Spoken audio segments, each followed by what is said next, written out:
Hello my dear student, आज एक नए वीडियो में आपका फिर से स्वागत है। तो आज का वीडियो बहुत ही शानदार होने वाला है। अगर आपने इसे पूरा देख लिया तो 3 तरह के क्वेश्चन आपसे सोल्व हो जाएंगे। तो चलिए सबसे पहले टाइप के क्वेश्चन पे बात करते हैं। तो सारबंतर निकालना है माय डियर स्टूडेंट। तो सारबंतर बराबर T2 माइनस T1। T1 का मतलब T2 का मतलब क्या होता है? पद होता है, यानी दूसरा पद में उसके पहले वाले पद को घटाइए।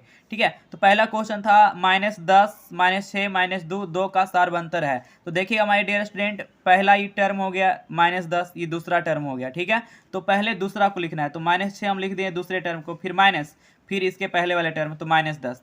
तो ये -6 और ये माइनस माइनस क्या बनाएगा? +10। तो 10 में से 6 गया 4। तो ये हो गया पहले का सारबंतर। ठीक है, अब दूसरा क्वेश्चन इसी तरह से देखिएगा आप। दूसरा क्वेश्चन को समझिए। कह रहा है सारबंतर, ये दूसरा का सॉल्यूशन हम यहाँ पे कर देते हैं। दूसरा का कह रहा है सारबंतर 0 -4 -8 इस तरह से है। तो सारबंतर निकालना है। सारबंतर को क्या बोलते हैं? डी बोलते हैं, याद रखिएगा। सारबंतर को क्या कहते हैं माय डियर स्टूडेंट? डी। और डी बराबर क्या होता है? दूसरा टर्म माइनस पहला टर्म, यानी कि पहले वाला फिर उसके जस्ट पहले वाला। तो यहाँ पे दूसरा टर्म कौन होगा माय डियर स्टूडेंट? तो कौन होगा आपको पता चल रहा होगा, क्या होगा? -4 होगा दूसरा टर्म, फिर माइनस, और ये 0 क्या होगा? पहला टर्म। तो -4 में से 0 घटाएंगे तो क्या रहेगा आपका? -4 ही रहेगा। तो इसका नंबर, इसका जो ऑप्शन होने वाला है क्या होगा माय डियर स्टूडेंट? सी हो जाएगा। ठीक है, तो चलिए ये था आपका दूसरा नंबर सवाल। इसी तरह से आते हैं तीसरे नंबर सवाल पे हम। तीसरा नंबर सवाल देखिएगा, जो आपका टारगेट बुक है उसमें ये 9वें नंबर पे मिलेगा। तीसरा नंबर सवाल किस पे मिलेगा? आपका 9वें नंबर बुक में मिलेगा। इसका कह रहा है इसका सारबंतर बताओ। तो फिर से सारबंतर वही कहेंगे। सारबंतर का मतलब कोई भी दो पद का अंतर, यानी कि डी। तो डी बराबर क्या होता है? कोई भी दो को लगातार को घटाइए, यानी T2 माइनस T1।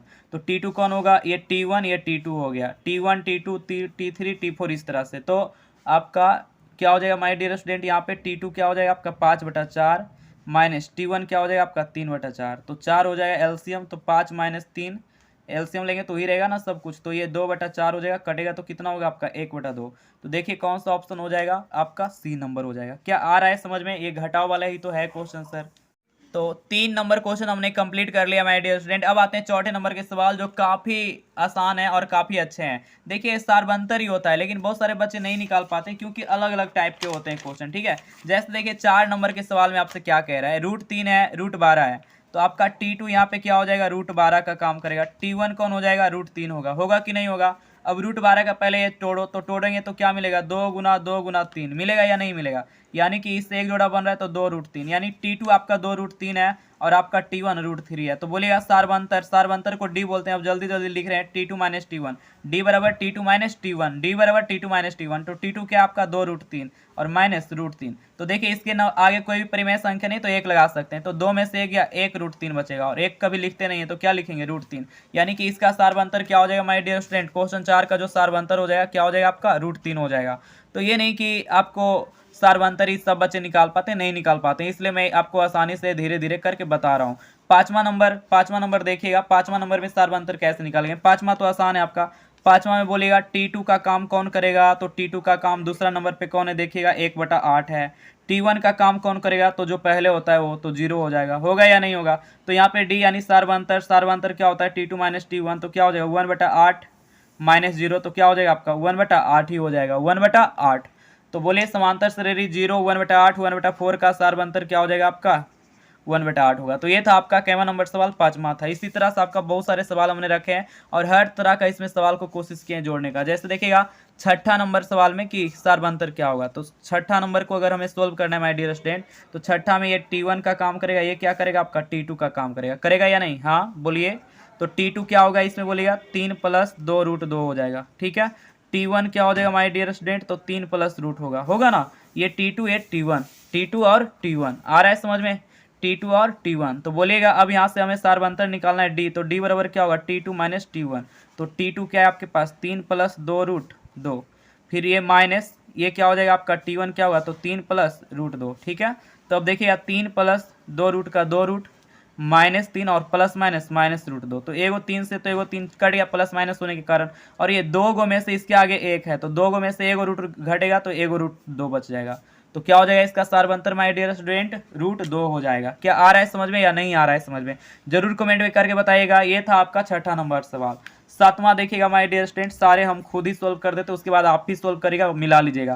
सातवां में देखिएगा, सातवां में ये आपका T1 हो गया, ये T2 हो गया। तो बोलिएगा T2 क्या हो जाएगा? पहले T2 ही लिखते हैं, तो 8.4।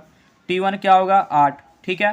तो इसलिए सार अंतर डी बराबर क्या होता है फॉर्मूला T2 माइनस T1। तो T2 कितना है आपका देखिएगा 8.4 है और माइनस T1 कितना है आपका 8। तो ये 8.4 को कैसे घटाएंगे डियर स्टूडेंट, तो ऐसे लिख लीजिए, पता नहीं है तो 8.4 और नीचे दशमलव देखिए 8 इधर 0 तो 4 0, तो क्या आ जाएगा 0.4 हो जाएगा। ठीक है। तो सार्वंतर 8.4 का सार्वंतर क्या होगा 0.4। ठीक है। इस तरह से आपका हमने 7 क्वेश्चन कंप्लीट किया। एक और डेसिमल का है उससे बना लीजिएगा। 9वां नंबर देखिएगा, 9वां नंबर आपको सोल्व करके दिखाते हैं कि 9वां नंबर का आंसर क्या होगा। 8वां छोड़ दें आपके लिए, डेसिमल का उसी ढंग का है। 9वां नंबर में देखिएगा माय डियर स्टूडेंट, T1 कौन हो जाएगा आपका, ये T1 हो जाएगा आपका -15 होगा या नहीं होगा, और ये -8 क्या होगा आपका T2 होगा, T2 -8 हो जाएगा। तो D बराबर बोलिए क्या होता है T2 माइनस T1। यहाँ पे लिखने में सावधानी करिएगा। ठीक है, सावधानी क्या करना है, ये देखना है कि T2 क्या है आपके पास -8, फिर माइनस T1 क्या है आपके पास -15 है ना। तो बोलिएगा -8 और ये माइनस माइनस प्लस 15, तो 15 में से 8 गया क्या हो जाएगा आपका 7, 15 में से 8 गया 7, वो भी प्लस में 7 होगा, तो ये हो जाएगा 9 का आंसर। ठीक है। 10वां का देखिएगा, 10वां भी बहुत ही शानदार क्वेश्चन है। 10वां नंबर देख रहे हैं आप। 10वां देखिएगा, आपको मैं लगातार बता दे रहा हूँ ताकि आप से बाद में बन जाए। यहाँ से देखिएगा ये पूरा का पूरा T1 होगा, ये क्या हो जाएगा आपका T2 हो जाएगा। ठीक है। तो T2 कितना हो गया my dear student, x + 3a हो गया। ठीक है। और T1 कितना हो गया, तो T1 आपका क्या हो गया x + a हो गया। तो अब बोलिए D बराबर क्या होगा, तो D बराबर T2 माइनस T1 हो जाएगा। तो T2 कितना है x + 3a, फिर माइनस T1 क्या हो गया x + a हो गया। ठीक है। तो x + 3a माइनस x, फिर प्लस माइनस माइनस a, तो x कट गया और 3a में से a घट गया, तो क्या बचेगा आपका 2a। तो क्या हो जाएगा आंसर हमारा 2a हो जाएगा। क्या हो जाएगा 2a हो जाएगा। ठीक है। तो उम्मीद करता हूँ ये समझ में आ गया होगा। आपका 11 नंबर वैसा ही है। तो ये हो गया आज का टाइप 1 खत्म, जो काफ़ी शानदार तरीके से आपको हमने करा दिया, और सारे जितने भी क्वेश्चन थे सार्वंतर पे सब एक जगह हो गया है। ठीक है। तो 10 मिनट का ये लगभग वीडियो होगा, और ये 10 मिनट में आपको सार्वंतर निकालने सीख गए होंगे, और प्रैक्टिस के साथ, ये नहीं कि केवल एक क्वेश्चन कराएं हो गया खत्म। आप इतना कर लोगे, इससे बाहर एग्जाम में आएगा ही नहीं। तो सार्वंतर पे आपका 1 नंबर फिक्स बोल दो, फिक्स हो गया है। और अगर अच्छा लगता है वीडियो तो अपने दोस्तों में भी शेयर करें, क्योंकि आपका लाइक और आपका कमेंट ही हमें उत्साह देगा, क्योंकि यूट्यूब वाले तो पैसे देते नहीं है हमें काम करने का। ठीक है। तो आप लगातार लाइक शेयर करते रहिएगा।